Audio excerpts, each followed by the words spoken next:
David J. Gunkel is a professor at the Department of Communication of Northern Illinois University in the US. He is a scholar and an author specialized in ethics of emerging technology.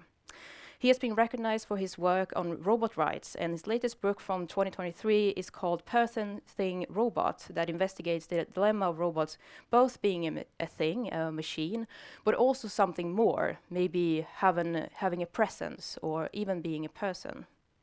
And we're now going to hear more about robot rights. And members of the audience, please welcome David. So hello, let me get my screen shared here so we can see the slides, and we'll get started. So thank you for inviting me to join you today. And what I want to talk about is my research on the social and moral legal status of artifacts. So for over a decade now, I've actually been researching and writing about the moral and legal status of artifacts like artificial intelligence and robots. But unlike a lot of the work that is situated in what is now called AI or robot ethics, my research doesn't really focus on questions of safety, responsibility, or even values alignment. Instead, I'm actually more interested in whether AI, robots, and other artifacts can or should be the subject of moral or legal concern. Now, this research effort is probably best exemplified by a series of books that I've had the opportunity to publish with MIT Press, which I now call the Machine Question Trilogy. And what I'd like to do now is provide you with a very quick introduction and overview of this effort by focusing mainly on the most recent title, which is Person, Thing, Robot, A Moral and Legal Ontology for the 21st Century and Beyond. So, whether we recognize it as such or not, ethics is an exclusive undertaking. In confronting and dealing with others, whether another human person, a non-human animal, or an artifact, we make a decision between who is worthy of consideration and respect and what remains a mere thing that can be used and maybe even abused as we see fit. Now, the question matters because it divides the world of entities and other persons who count versus those mere things that do not. Further complicating matters is the fact that this distinction is neither fixed nor stable. The boundary that separates who is a person from what is a thing has been flexible, dynamic, and alterable. Now, this is actually a good thing because ethics and law both innovate and advance by critically questioning their own limitations and accommodating many previously excluded or marginalized others, eventually recognizing as persons what had previously been considered mere things. So the question that I think now confronts us at the beginning of the 21st century is what could be called the machine question. That is, can we, or even should we, recognize AI, robots, or other seemingly intelligent artifacts as another socially significant entity with some claim on us? Or are they to be regarded as nothing more than a mere thing, an instrument, a tool, or a piece of property? Now, this way of thinking has the weight of history behind it. It goes all the way back to ancient Greek metaphysics and Roman law. In fact, as Roberto Esposito, who arguably wrote the book on the matter, explains, if there's one assumption that seems to have organized human experience from its very beginnings, it is that of a division between persons and things. No other principle is so deeply rooted in our perception and in our moral conscience.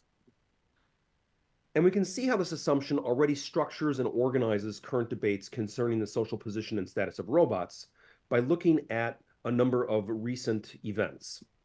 Back in 2017, the European Commission's resolution on civil law rules of robotics, as you may remember, proposed extending some aspects of legal personality to robots for the purposes of social integration and legal inclusion. In effect, they sought to fit robots into the existing legal categories by following the precedent of corporate personhood and recognizing robots as a subject and not just an object of the law. Now, the idea was immediately met with opposition from over 250 scientists, engineers, and AI professionals who signed an open letter opposing the proposal, asserting that robots and AI, no matter how autonomous or intelligent they may appear to be, are nothing more than mere tools or instruments.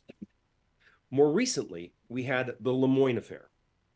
And again, as you may remember, in June of 2022, former Google engineer Blake Lemoyne claimed that the Lambda large language model was conscious and therefore was a person deserving of moral respect and consideration.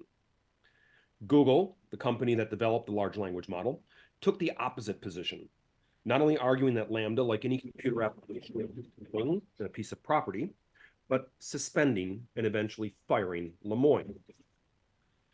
Not surprisingly, efforts to resolve these disputes have exploded with activity over the last decade.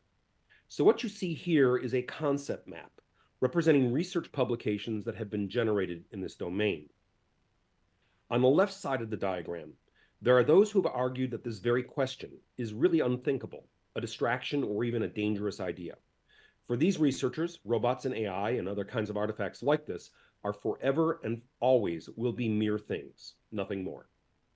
Down the center, there are various methods for taking up the question by splitting the difference between the ontological is and the axiological ought. That is, different ways of working with the existing person-thing dichotomy in order to make it scale to the opportunities and the challenges we might now face in the face or in the faceplate of seemingly intelligent and socially situated artifacts. And then over on the right-hand side, there are those others who have proposed alternative ways for deciding these matters by challenging existing methods in both moral philosophy and law, providing different ways for responding to and taking responsibility for others and other forms of otherness. Now, wherever you might find yourself on this concept map, one thing is clear. Robots, AI, and seemingly intelligent artifacts seem to resist and are not easily accommodated to our existing moral and legal ontology, especially the one that divides persons from things in a binary fashion. Ultimately, all this means then that this machine question is not really about the artifact. It's about us. It's about how we have granted to ourselves the power and the privilege to organize and order all that is in terms of a binary logic, making a cut in the fabric of being and dividing entities into the categories of person or thing. And it is, I believe, in the face of these other forms of otherness, like AI and robots, that we are now called to think beyond existing ways of thinking and entertain the opportunity, challenges, alternatives, and other ways of approaching these kinds of challenges or these opportunities. So for me, this involves a complete inversion in the usual way of proceeding. Rather than trying to fit robots and AI into the existing categories by way of arguing for either their reification or their personification, I propose a revolutionary reformulation of the entire system, developing a new moral and legal ontology for the 21st century and beyond. In effect, I think it is just as wrong to argue that robots are persons as it is to argue that they are mere things. And what we need is a more fine-grained, better tuned ontology that can provide our moral and our legal systems with a better way of accommodating these new entities into our social environment. So I leave you with this then. The book Person, Thing, Robot really delves into this in some great detail and develops proposals for thinking outside the box of person and thing and developing this more attentive moral and legal ontology. The good news is the book is open access. So if you are at all curious about these matters, you can simply download a PDF copy for yourself and start reading immediately. That's available here on the QR code or by going to the MIT Press website. And obviously, we have opportunities for questions today and on the Slack channel. But if you're like me, the really good questions will occur to you weeks later when you're thinking about something else out on your bike or commuting or whatever the case is. If that happens, my contact information is here, and I invite you to reach out directly, and I'd be happy to keep the conversation going beyond today. So thank you, and I look forward to your interactions and questions. Thank you so much, David. I was wondering, what does it really mean with this new category? How far would you be willing to go with what robots should be able to have rights for? Are they able to have a social security number or able to vote or earn money? What is your take on that?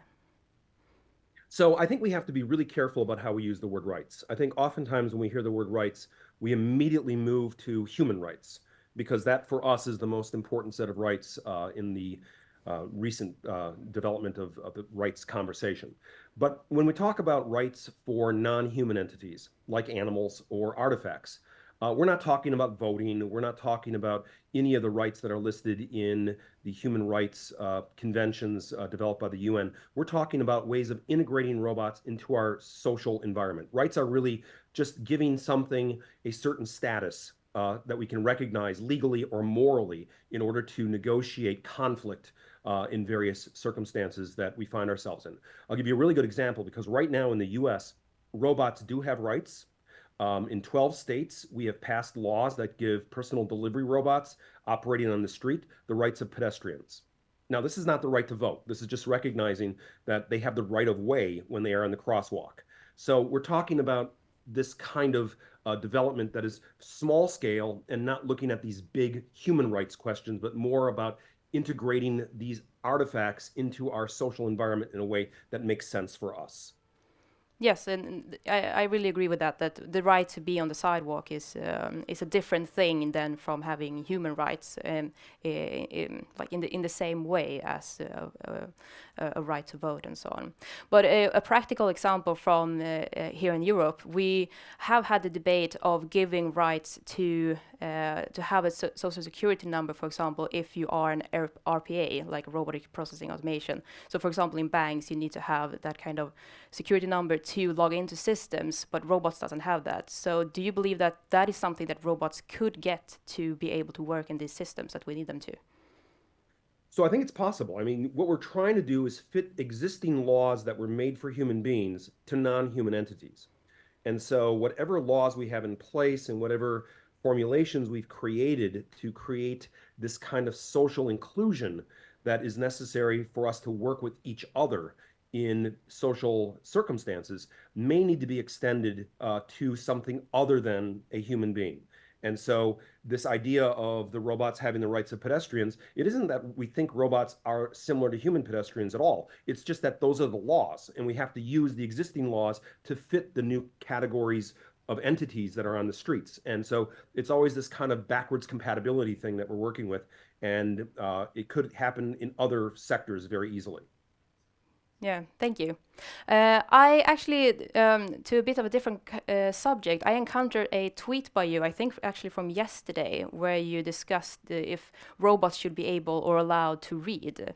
And Oh, I yeah. found this very interesting. I was wondering of your take is that would it be a difference if a social robot would read something and tell a human, or if a large language model is reading something? Yeah, there's a debate right now in the US in particular about access to copyrighted material by OpenAI and other companies that are training large language models by scraping textual data from the internet. And one of the arguments is they should get consent and pay licensing for using that material. The other side of the argument is no, they should be able to access this material the same way you and I can and have a right to read. The real question, I think, in this entire debate is really when we train a large language model on data, can that be considered reading? Like, how do we define reading for both human beings and for artifacts?